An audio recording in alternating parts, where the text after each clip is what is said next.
د وطن میډیا درنو لیدونکو السلام علیکم. اوس تاسې پام راړوم تازه او مهم خبر ته.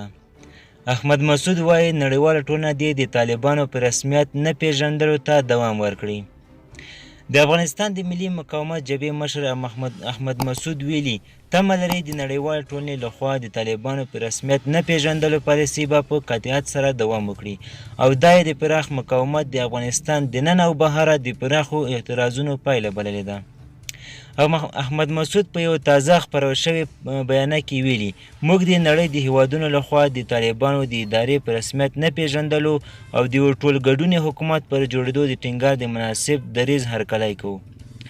نوموړي په دغه بیانیه کې زیاته کړې طالب ځواکونه په کندهار، بلخ، دایکنډي او پنجشیر ولایتونو کې داسې اعمال ترسره کړي چې دا ټول د جنګي جرمونو، نسل وژنې، توکمیز چلند او د بشریت ضد جرمونه ښکاره مثالونه دي.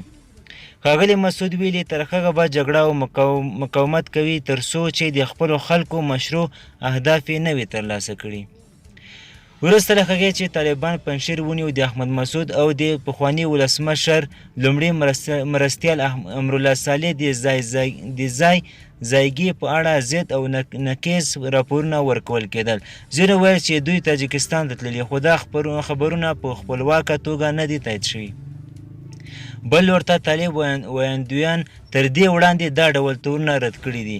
د طالبان د بهرنیو چارو سرپرست وزیر امیر خان متکي پرون د قطر پلازمینه دوحه کې وویل چې اوس په ټول افغانستان کې امنیت ټینګ شوی او امنیتي پیښې د تیر پرتله خورا کمې شوي دي.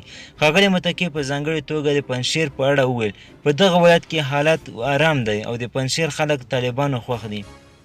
نوموړي په نړیواله ټولنه کې هم غږ وکړ چې په افغانستان کې طالبان له حکومت سره کار وکړي تر څو په دغه هیواد کې د بشري ناورین مخه ونیسي. دوستانو ویډیو تر همدې ځایه وه. د لا زیاتو معلوماتو لپاره زموږ چینل سره سبسکرایب کړئ. مننه.